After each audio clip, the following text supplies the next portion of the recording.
ছোটবেলা থেকে চানাচুর বলতে আমার একটাই পছন্দ, মুখরোচক, স্বাদে স্বাস্থ্যে। ভালো খান, সুস্থ থাকুন।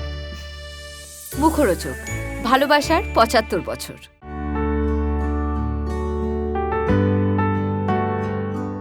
আমার নতুন সিনেমা, টলিউডের প্রথম সিনেমা ফ্ল্যাশব্যাক দিয়ে আসলে এখানে চলে আসা।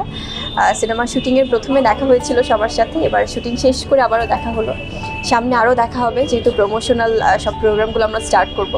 সো খুবই ভালো লাগছে, এবং কলকাতা শহর মানেই হচ্ছে আনন্দের শহর, রঙিন শহর এবং খুব আপন একটি শহর। বুবলির আন্তরিকতায় মুগ্ধ কৌশিকদা এবং সৌরভ, পুরো টিম বলছেন, এবং কলকাতায় আরও অনেকভাবে তোমায় পাবো সেসবও বলছেন। তবে বাংলাদেশ থেকে তুমি কী শুভেচ্ছা বার্তা পেলি কলকাতায় প্রথম ছবির জন্য?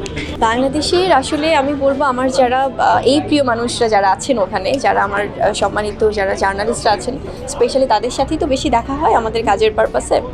সো এই বিনোদন সাংবাদিকরা আসলে তারা আমাকে এত দারুণভাবে ওয়েলকাম করেছে, এবং আমার প্রাণের দর্শক যারা বাংলাদেশের, কলকাতার দর্শকের পাশাপাশি পুরো বাঙালি দর্শকই তো আছে পৃথিবীতে, স্পেশালি বাংলাদেশের দর্শকরা আসলে অনেক খুশি। তারা ওয়েট করছে এগারলি যে ফ্ল্যাশব্যাক কবে রিলিজ হবে, কবে দেখবে। আর বাংলাদেশের প্রেসের যারা আছেন তাদের সাথে আমার এখন অবধি দেখা হয়নি, কারণ আমার কলকাতার ফ্ল্যাশব্যাকের শুটিং শেষ করে আবার ঢাকায় যে আরেকটি মুভি শুটিং ছিল, সো টানা শুটিংয়ের মধ্যেই যাচ্ছে। তাদের সাথে শীঘ্রই দেখা হবে, কথা হবে। সো সবাই আসলে অনেক বেশি খুশি এবং অনেক আনন্দিত যে নতুন একটি ইন্ডাস্ট্রিতে আমাকে সবাই এভাবে আপন করে নিয়েছে। সবাই খুব ওয়েট করছে ফ্ল্যাশব্যাক দেখবার। আমার চরিত্রের নাম হচ্ছে ডিকে, এবং এই ছবিতে সে কি কাজ করছে সেটা দেখা যাবে না, বাট একটা টিজার যারা দেখেছেন, যারা দেখবেন তারা দেখতে পাবেন যে গ্যাম্বলিংয়ে একটুখানি বেশি আর কি ইনক্লাইন, এবং সেইখান থেকেই আরও অনেক ধরনের বাধা, অনেক ধরনের ডেঞ্জারাস জিনিসপত্র তার সঙ্গে ঘটতে থাকে, এবং সেইখানেই সেই গ্যাম্বলিং করতে করতেই আলাপ হয় কৌশিক গাঙ্গুলির সঙ্গে, এবং সেও তার সঙ্গে কীভাবে জড়িয়ে যায়। বুবলির যে চরিত্রটা সেইটা হচ্ছে ওই একই পাড়ার মেয়ে, কোনো প্রেম নেই, কিছু নেই, বাট বুবলি আসলে বিয়ের পিড়ি থেকে উঠে পালায়, ও বিয়ে করবে না বলে, কিন্তু সঙ্গে নিয়ে যায় একে। এর সঙ্গে কোনো প্রেম নেই, কম্প্যানিয়নশিপের জন্য, যদি কিছু ঘটে যায় আর কি, একা মহিলা আমি যাচ্ছি টাইপস আর কি, এবং একে খুব সেফ মনে হয় সেই জন্য। কিন্তু এরা দুজন গিয়ে যে আনসেফ যে সিচুয়েশনের মধ্যে পড়বে সেটা নিয়েই, এবং শুধু তাই নয়, এটা কেন ঘটছে, এইটা যে কেন তাদের সঙ্গে হচ্ছে, সেটার একটা বিশাল বড় পাস্ট আছে, যেটা আনরাভেল হয় আস্তে আস্তে যখন ছবিটা যত এগোতে থাকে। রাহা খুবই কি বলবো, খুব উদ্ভাবনী। ওর ভাবনা চিন্তা অন্যরকম। ও একদম গতানুগতিক যে একটা ছবি করছে তা নয়, যেটা আমার খুব ভালো লেগেছিল, এবং এই ছবিটাতে খুব গুরুত্বপূর্ণ চরিত্র আমার।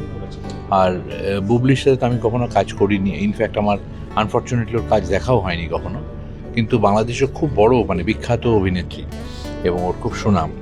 তা আমার মনে হয় ছবিটা ভালো লাগবে, ওর সাথে কাজ করতে গিয়ে আমার খুব ভালো লেগেছে।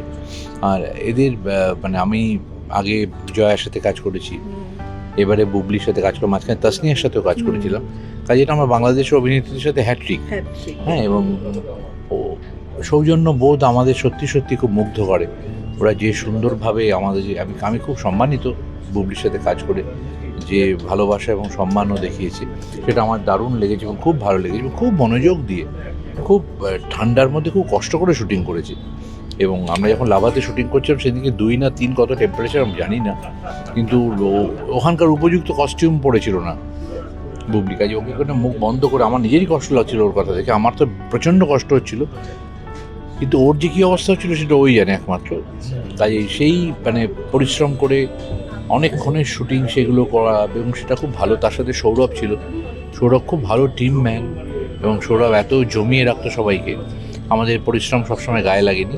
আশা করছি সবার খুব ভালো লাগবে, কারণ ছবিটা সত্যি একটা অন্য রকমের ছবি, এবং এটা একেবারেই পরিচালকের মাথায় রয়েছে ছবিটা।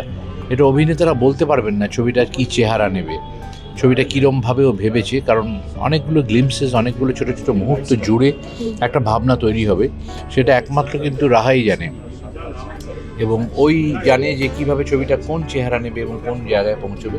আমি আশাবাদী এই কারণে যে আমার নিজের কাজটা করতে খুব ভালো লেগেছে, আমি খুব মন দিয়ে কাজটা করেছি, এবং আমি সবসময়, আমি যে কোনো চরিত্রে অভিনয় করি, আমি চেষ্টা করি যাতে সবাই আমার অভিনয়ের কথাটা ভালো করে বলেন, এবং যাতে মনে হয় যেন ঠিক করেছেন, যথাযথ হয়েছে, সেইভাবে করেছি। এবং আন্তরিক শুভেচ্ছা জানাই ওকে, ওর এই যাত্রা শুরু হোক, এবং ভবিষ্যতেও ছবি করবে বলেছে এবং আমাকে এরকম কথা দিয়েছে, আমি সবার সামনে বলে রাখলাম কিন্তু যে তাতে নাকি আমি আছি, মিলিনাও আছে কিনা।